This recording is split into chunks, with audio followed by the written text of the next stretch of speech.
जो भाई बहन हमारी वीडियो देख रहे हैं, छोटे छोटे बच्चों हंसते खिलखिलाते फूल की तरह बेटियों को हम दोनों हाथ जोड़कर निवेदन करते हैं, हमारे साथ साथ एक बार यह गुरु का मंत्र बोलने की कृपा करें।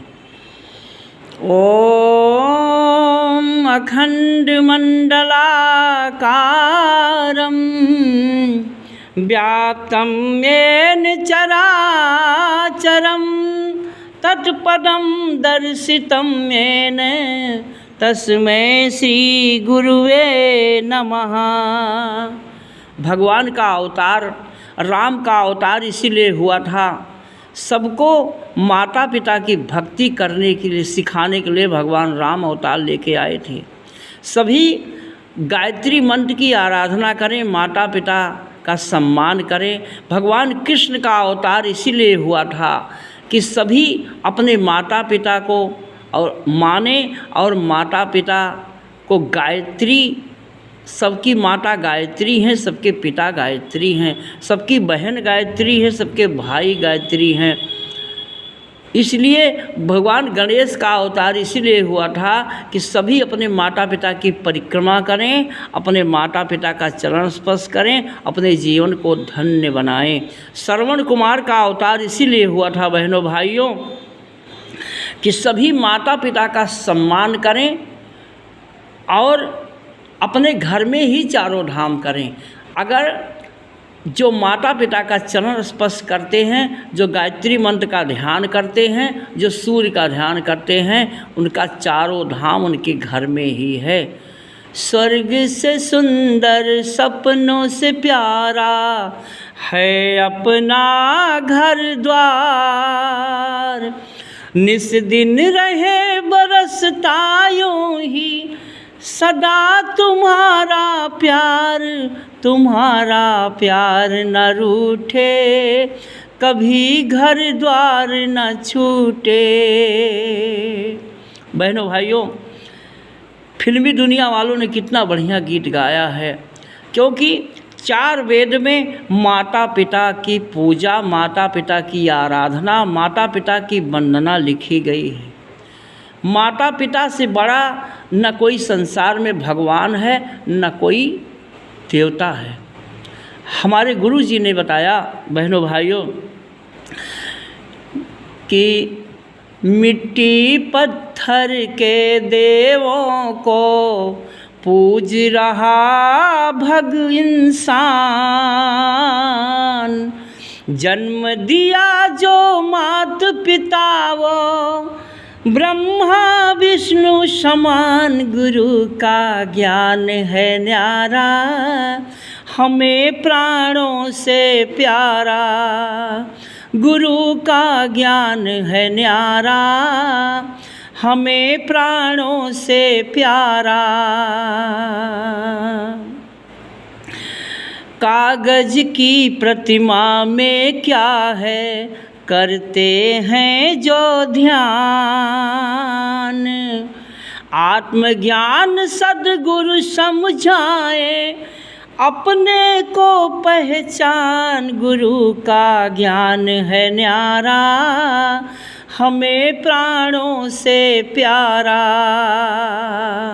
भगवान राम सुबह उठते थे तो सबसे पहले प्रातः काल उठी मात पिता को राम ने शीश झुकाया,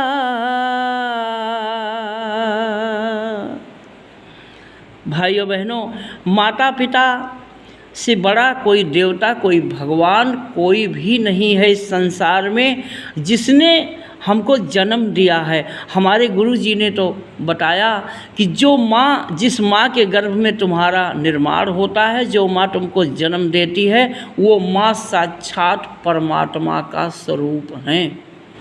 वो पिता साक्षात परम पिता परमात्मा का स्वरूप है जिसने तुमको जन्म दिया है। उसकी सेवा करो, उसका हाथ पैर दबाओ, उसकी बात मानो, वो कभी तुम्हारे साथ गलत नहीं कर सकता है।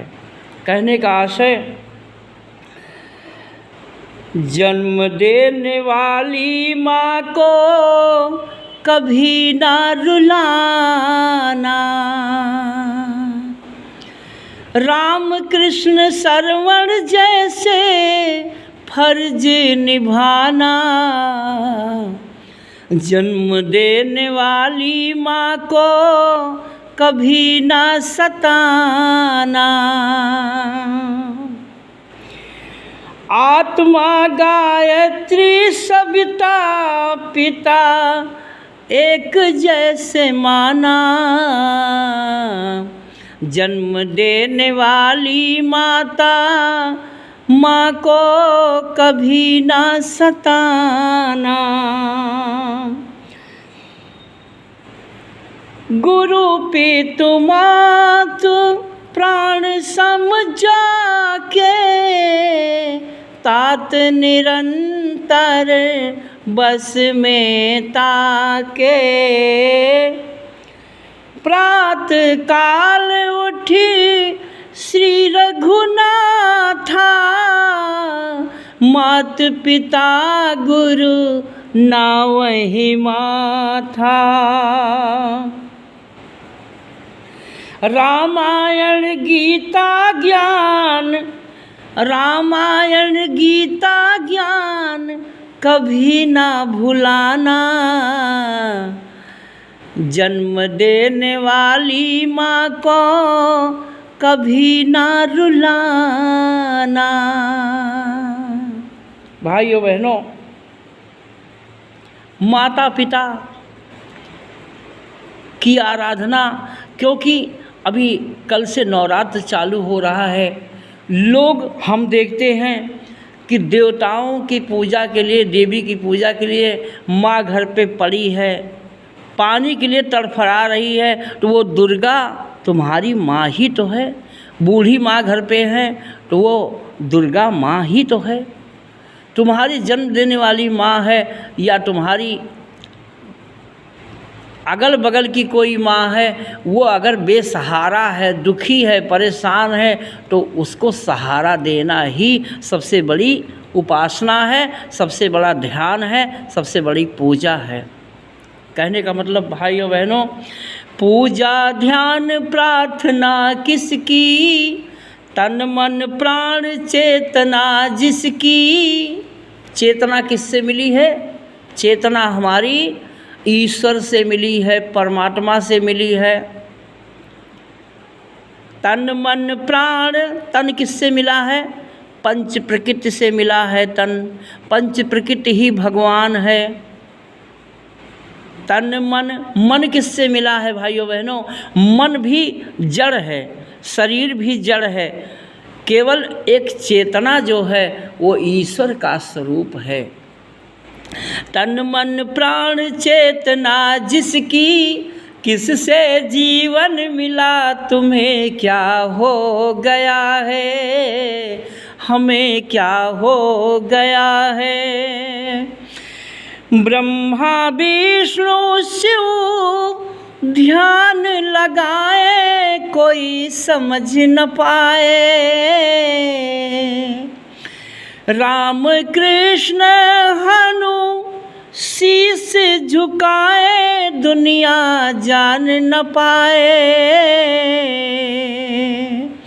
जिसने सूरज चांद बनाया, जिसने तारों को चमकाया, जिसने सारा जगत बनाया, ईश्वर सब में समाया, क्या हो गया है, हमें क्या हो गया है, तुम्हें क्या हो गया है।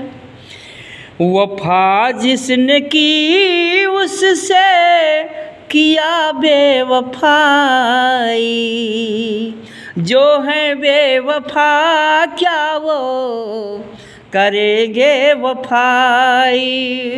इंसान को धोखा देता है और इंसान भगवान को भी धोखा देना चाहता है, लेकिन भगवान धोखा खाने वाली चीज़ नहीं है। भगवान सीसीटीवी कैमरा हैं। भगवान सबके हृदय में आत्मा बनकर बैठे रहते हैं। सबको हजार आँखों से भगवान देखते हैं। कोई भी जो कर्म आदमी करता है वो पंच प्रकृति ही भगवान है। धरती कहाँ नहीं है, जल कहाँ नहीं है। तुम्हारे इंसान के किए हुए कर्मों को कौन लिखता है, कौन अंकित करता है? वो धरती, जल, अग्नि, हवा, आकाश, ये 5 तत्व से कोई छुपा नहीं सकता है। आदमी जो कर्म करता है, सतयुग में तभी सब देवी देवता बने थे। द्वापर त्रेता में जो देवी देवता बने थे उन लोगों को पंच प्रकृति का ज्ञान हो गया, पंच प्रकृति का ध्यान करते थे। क्योंकि धरती, जल, अग्नि, हवा, आकाश, इससे कोई बचा नहीं सकता है। ये सबको देखते रहते हैं, ये सबको हजार आँखों से देखते हैं, इनसे कोई छुपा नहीं सकता है। इसलिए गायत्री मंत्र की आराधना करें और अपने जीवन को सफल बनाएं। ओम भूर्भुवः स्वः।